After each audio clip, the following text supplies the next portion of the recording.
36 मूल गुणधारी आचार्य भगवान विशुद्ध सागर जी महाराज जी के चरणों में त्रिकाल नमोस्तु नमोस्तु नमोस्तु करते हुए मंच पर विराजमान आदि सागर जी आदि समस्त साधु परमेष्टि के चरणों में त्रिकाल नमोस्तु नमोस्तु नमोस्तु करते हुए, हे गुरुवर, हमारी जिज्ञासा है।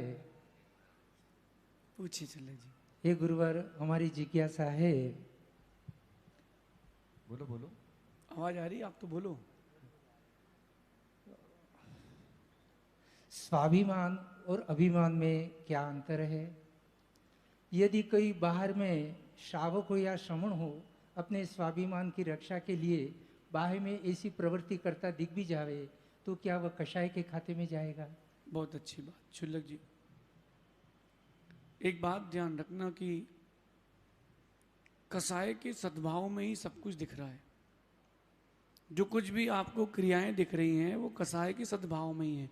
अकसाई की वंदना की जाती है, कसाई वंदना करता है।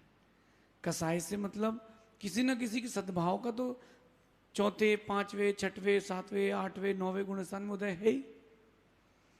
जो स्वाभिमान और अभिमान की बात है, इतना मान लीजिए कि अभिमान ऐसा जहर है जिसको खाओगे और तुरंत मर जाओगे, और जो स्वाभिमान है वो मीठा जहर है, स्लो पॉइजन है, उसको खाओगे धीरे धीरे मर जाओगे, लेकिन मरना दोनों में ही पड़ेगा। लोग कहते हैं कि अब क्या अपना सेल्फ रिस्पेक्ट नहीं रखेंगे? क्या रखो ना। सेल्फ रिस्पेक्ट रखना और स्वाभिमान दोनों में अंतर है। स्वाभिमान कहता है कि मैं किसी के बिना बोले कोई काम नहीं करूंगा। सेल्फ रिस्पेक्ट कहता है कि अगर कोई जरूरतमंद है तो चलो उसकी मदद कर देते, वो चाहे ना चाहे क्या फर्क पड़ता है। श्रमण हो चाहे श्रावक हो, स्वाभिमान की रक्षा करना, लेकिन स्वाभिमान नहीं करना। अपने स्वाभिमान की रक्षा करने के लिए कोई निषेध नहीं है, लेकिन स्वाभिमान करने का निषेध है कि हमको तो पूछे ही नहीं।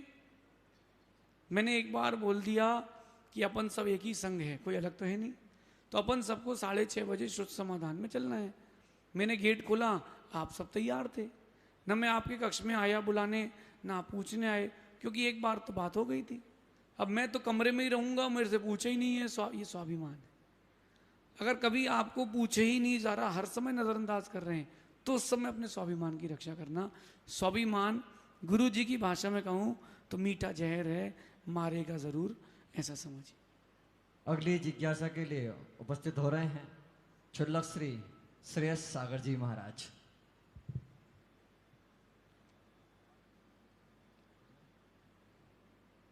गुरु की भक्ति एक सुखद एहसास,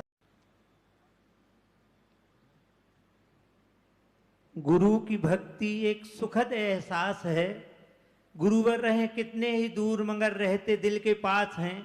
हो निष्काम भक्ति, हो निष्काम कर्म तो सदा ही गुरु का हृदय में वास है। ऐसे मम हृदय में विराजमान पट्टाचार्य आचार्य विशुद्ध सागर जी महाराज की जय। समझ गुरुवर के चरणों में मेरा बारंबार नमोस्तु नमोस्तु नमोस्तु। माता जी के चरणों में बंदामी बंदामी बंदामी। गुरुवर, चित्त की निर्मलता का नाम ही चारित्र है, तो हम अपने चित्त को कैसे निर्मल बनाए जिससे हमारा चारित्र निर्मल रहे? कृपया मेरी जिज्ञासा का समाधान करें। नमस्ते गुरुदेव। क्षुल्लक जी, जो चित्त और चारित्र की निर्मलता है, यही संपूर्ण साधना का सार है। हमें बीच में लगता है कि ये हो रहा है और वो हो रहा है, ऐसा क्यों हो रहा है।